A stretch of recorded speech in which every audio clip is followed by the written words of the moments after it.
Hello again. Today we just concluded our DM set 1 through 9 webcam tournament. This time around we had 18 players participating, and I managed to luck my way into second place with this Light Nature Vrima deck. I'm just going to go ahead and showcase the list that I brought to the event. It's not the most optimized list. I built it in the span of maybe 5 minutes before round 1, but it served me pretty well, and I'll go over a few of the changes I'd like to make going forward. This is primarily Beast Folk and Guardians. I've got the 4-lot Uragiga. This one came in pretty handy for protecting Quixotic especially. Plus, it's a blocker against other aggro's. Sometimes it can keep you from being outpaced. And the 1-drop is huge for Vrima and Mistreus, since both of those cards do require you having other cards to summon to trigger their effects. Next up, it doesn't need an introduction, Quixotic, staple of any Beast Folk deck. It can create a lot of advantage with just how stupid strong it can get for a 2-drop. You can use it to either attack over your opponent's creatures. Sometimes it gets crazy big when attacking that it can dodge certain removals like burst shots and the like. And it just forces awkward trades where sometimes your opponent almost skips his turn just to get rid of Quixotic, which allows you to continue establishing your presence. Next up's Torkon. Torkon's one I'm contemplating even trimming down to 3, but overall, Torkon's Torkon. It did a pretty good job. It's mainly there just as a 2-mana vanilla Beast Folk. My Beast Folk line is a tad heavier than what I would probably suggest and do going forward. I'd probably cut down 1 to 2 Beast Folk in the future. Next is the Beast Folks, Crowwinger. He didn't come up too much this event. There was a couple situations where he lived like stuff like a Searing Wave due to Bark Whip being on the field and then him having a buff from stuff like a Hulkus. But other than that, he's mostly just a vanilla Beast Folk. There wasn't that much Water Darkness this format, so at most sometimes there's just like a Hulkus or a Locomotive on field, bringing it to 2 or 3. Never like impressive. Bark Whip, you really want to see this when you're up against a control deck. This is how you live against Magmarex. It's how you live against Burst Shot. As you'll probably notice in this deck, there is just a shit ton of 1Ks, so Magmarex can just ruin your day if you don't see the Bark Whip or a Petrova. And it does help against Searing. This itself lives against Searing, and stuff like Crowwinger can sometimes live through Searing. Next up, doesn't need an introduction, Bronze Arm Tribe's a Bronze Arm Tribe. Very basic, just get you some extra mana. It gets you from 3 to 5. This deck has a lot of 5s, so you really do like it when you see Bronze Arm. You gotta start playing those a tad earlier.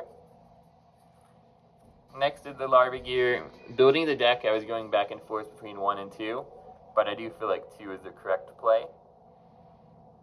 One game especially that it won me, there was a situation where I was stuck top decking. The opponent had no shields, I had just a lot on field, and they had a large board of blockers. It was like 8 mana, I think, or like 8 or 9 mana.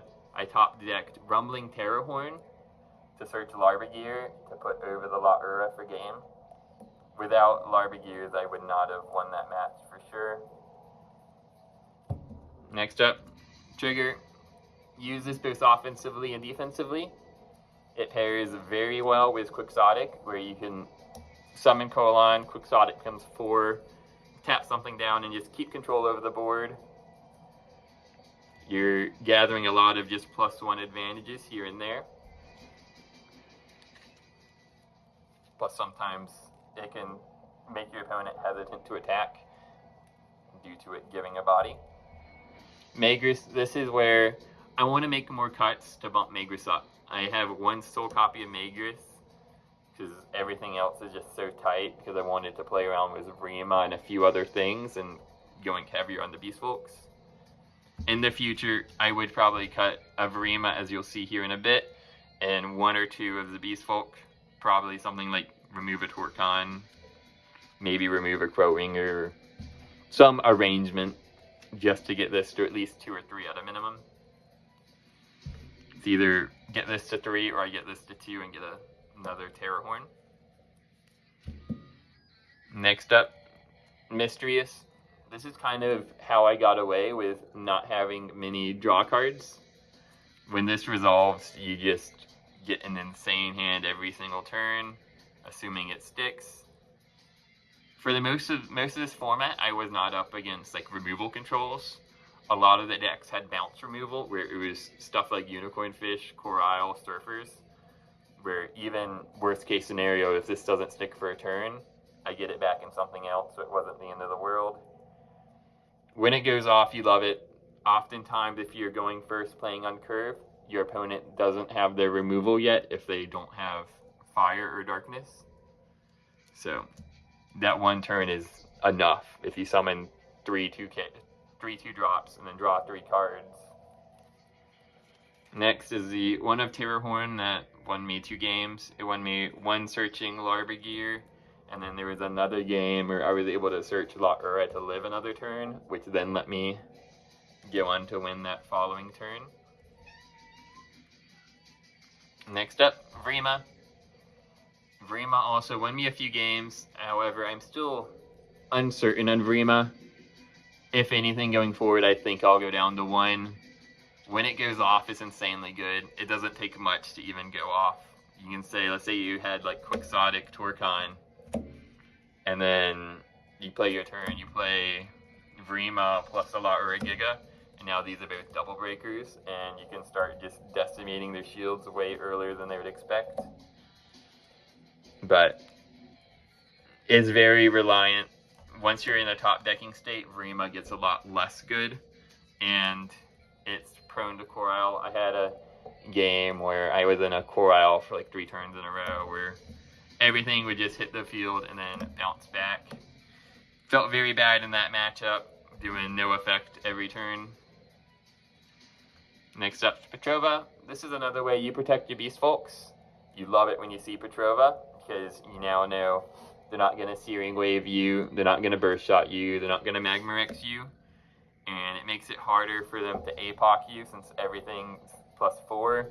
So they're normally going to be APOCing for maybe 2 cards, if that. You'll get like a Beast Folk and like a Lightbringer, or Beast Folk and a Guardian.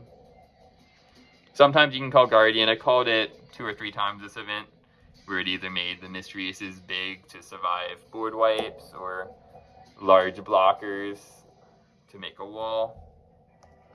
Last part of the deck, Holeya. There's not much to say about Holeya. If your opponent knows you're running Holeya, they can sometimes make weird plays.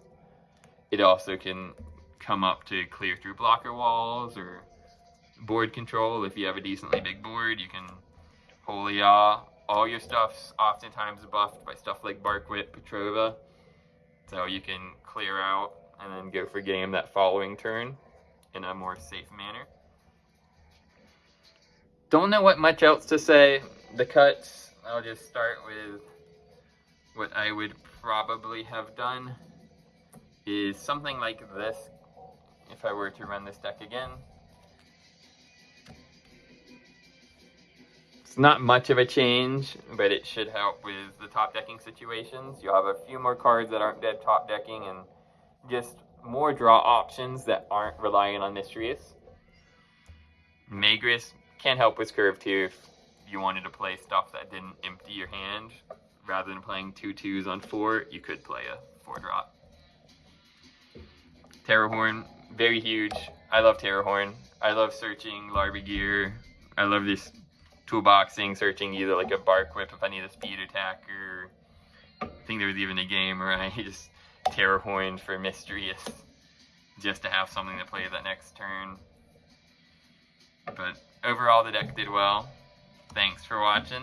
I'll try to showcase some more stuff from some future events as well, more frequently now that I'm starting to get a little bit more free time on my hands. I've been crazy busy IRL this past year, but it's finally starting to catch up where I have more breathing room. I have a few other videos recorded that I haven't uploaded. I've ran into some audio issues sporadically, but hopefully I'm done with audio issues. I think audio should be better by now. I'll know here in about a minute. Thanks for watching.